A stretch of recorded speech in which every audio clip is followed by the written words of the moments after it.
सतगुरु प्यारी सात संगत जी, राधा स्वामी जी। सात संगत जी, दिल्ली के सत्संग के दौरान बाबा जी ने दो बड़ी ही खास वहाँ पर दया मेहर की। अगर बाबा जी महाराज की यह दया मेहर ना होती तो शायद हो सकता था कि वहाँ पर जो सत्संग हुआ वो सत्संग तो हो जाता, लेकिन उतना अच्छा नहीं हो पाता जितना कि बाबा जी ने दया मेहर कर कर वहाँ पर यह माहौल बना दिया। और बाबा जी ने दूसरी जो दया मेहर वहाँ पर एतवार वाले दिन कैंटीन नंबर 1 पर फ़ोन किया वहाँ के बड़े सेवादारों को और बोला कि मेरा परिवार आ रहा है, उनके लिए ख़ास खाने पीने का प्रबंध किया जाए। वो परिवार कौन सा था, आप सभी से इस वीडियो में शेयर करेंगे जी। तो संगत जी, हाथ जोड़कर विनती है, चैनल को ज़रूर सब्सक्राइब करें, वीडियो को लाइक करें और कमेंट में राधा स्वामी भी ज़रूर लिखें जी। तो साथ संगत जी, जैसे कि दिल्ली में जब सत्संग होने वाला था तो उससे कुछ दिन पहले ही वहाँ पर जो प्रदूषण का स्तर था वो काफ़ी ज़्यादा था। और हम सब जानते ही हैं कि वहाँ पर ग्रैब 4 भी लगा हुआ था। और इसके तहत दिल्ली में बाहर की कोई, जैसे कि डीज़ल वाले वाहन हैं, बसें, कारें, ट्रक वगैरह, उनको वहाँ पर आने से रोक रखा था। और कुछ ख़ास हिदायतों से ही कुछ साधन वहाँ पर आ सकते थे, जो कि मानयोग सुप्रीम कोर्ट ने जो भी कानून वहाँ पर लागू किया हुआ था। और वहाँ पर इसकी मीटिंग भी हुआ करती थी कि माहौल किस तरह का है, और जैसे अगर माहौल कम हो सकता था तो उसके ऊपर से कानून हटाकर कुछ दूसरा बनाया भी जा सकता था। तो इसी तरह तो साथ संगत जी, इस तरह प्रदूषण तो बहुत ज़्यादा था। और बाबा जी सोमवार वाले दिन आपको पता ही है कि मसूरी पहुंच चुके थे। और जब बाबा जी वहां पर पहुंचे तो वहां पर के सेवादार ने बाबा जी से विनती की कि सच्चे पातशाह, दिल्ली में सत्संग होने जा रहा है, लेकिन वहां पर तो इतना ज़्यादा प्रदूषण है कि किस तरह से यह काम बाबा जी हो पाएगा। तो बाबा जी ने कहा कि महाराज जी ज़रूर दया करनगे। तो साथ संगत जी, महाराज की, सच्चे पातशाह की एक ऐसी दया मेहर हुई। महाराज जी ने, बाबा जी ने यह बात मंगलवार को बोली थी कि महाराज जी ज़रूर दया करनगे। तो साथ संगत जी, बुधवार वाले दिन सुबह सुबह एक ऐसा हवा का झोंका चला, और इस हवा के चलने से वो जो जितना भी प्रदूषण था, इस चीज़ का पता ही नहीं चला। उस सच्चे पातशाह ने, कुल मालिक ने कैसे दया की, किस तरह से की, यह उसकी रहमत तो वो खुद ही जानता है। और वहाँ पर जितना भी यह प्रदूषण बन रखा था, जिसकी वजह से इतनी परेशानी आ चुकी थी, वो बिल्कुल ही ख़त्म हो गया। और बुधवार को यह प्रदूषण का लेवल बिल्कुल कम हो गया। और उसके बाद माननीय सुप्रीम कोर्ट में जब मीटिंग तो होती ही रहती थी, तो उस पर ग्रैब 4 हटाकर ग्रैब 2 लागू कर दिया गया।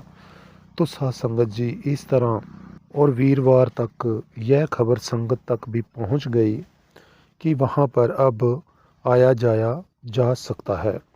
तो इस तरह साथ संगत जी, वहां पर बाहर से शुक्रवार को इतनी संगत आ सकी और बाबा जी के दर्शनों का उन्होंने लाभ उठाया, सवाल जवाब भी सुने। तो इस तरह सत्संग का माहौल बड़ा ही अच्छे से बन गया। और बाबा जी की दया मेहर से यह सब हुआ। और कुल मालिक कब और कैसे दया करते हैं, यह तो मालिक ही जानता है। हम सब अगर जान लें फिर तो हम मालिक ही ना बन जाएं। यह तो बाबा जी ही जानते हैं कि वो कैसे अपनी दया मेहर करते हैं। एतवार वाले दिन बाबा जी ने एक और ही मौज कर दी।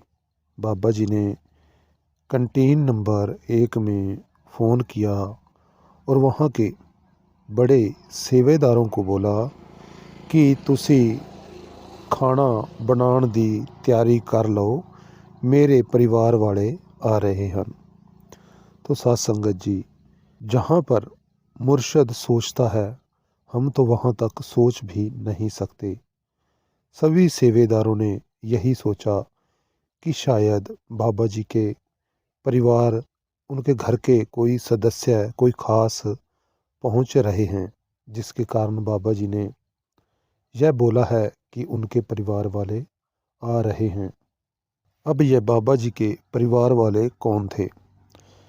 जो व्यक्ति गरीब थे, जो हर रोज़ मांग कर अपना गुजारा किया करते थे और जो ब्यास आने को भी शायद तरसते हों, और जिनके पास पैसे नहीं थे और वो आउटसाइड में रहा करते थे, और हो सकता है कि वो पुरानी कोई रूहें हों। उनकी 80 आदमियों की 80% व्यक्तियों की बस भरकर सीधा सेंटर में आई, और बाबा जी ने उनके लिए खाने पीने का प्रबंध, रोटी का प्रबंध, सुबह सुबह पूड़ियों का प्रबंध, रात का भोजन तक का अरेंजमेंट करवाया। और यही नहीं, इसके अलावा बाबा जी ने उनको सत्संग तो सुनाया ही, लेकिन बाबा जी ने उनके साथ उनको स्पेशल कोठी में भी उनको बुलाया गया, और बाबा जी ने उनके साथ आधा घंटे तक बातचीत की, उनसे सभी दुख सुख साझे किए। बाबा जी ने उनका हाल चाल अच्छे से पूछा। अब सोचने देखने वाली बात यह है कि वो रूहें कितनी मालिक के लिए तरसती होंगी, तड़पती होंगी, कि बाबा जी ने खुद, सच्चे पातशाह ने उनको अपने पास बुला लिया और उनके साथ इतनी बातचीत की, उनके खाने पीने तक का प्रबंध सब कुछ किया, सत्संग सुनवाया। और बाबा जी ने देखो कितनी दया मेहर की और स्पेशल उनको वहाँ बुलाया गया। अब जितनी बात हमको पता चली हमने आप सभी से शेयर की है, लेकिन वहाँ के जो रहने वाले या सेवादार हैं उनको और भी ज़्यादा मालूम होगा, तो वो कमेंट में ज़रूर लिख सकते हैं, और संगत भी यह पढ़कर जान सकेगी कि बाबा जी ने कैसे दया मेहर अपनी की। तो साथ संगत जी, यह थी कुछ ख़ास बातें जो सोचा कि आप सभी संगत से शेयर की जाएं। आज की वीडियो में अपडेट में बस इतना ही जी। फिर मिलेंगे एक और अपडेट के साथ। चैनल को ज़रूर सब्सक्राइब करें जी। राधा स्वामी जी।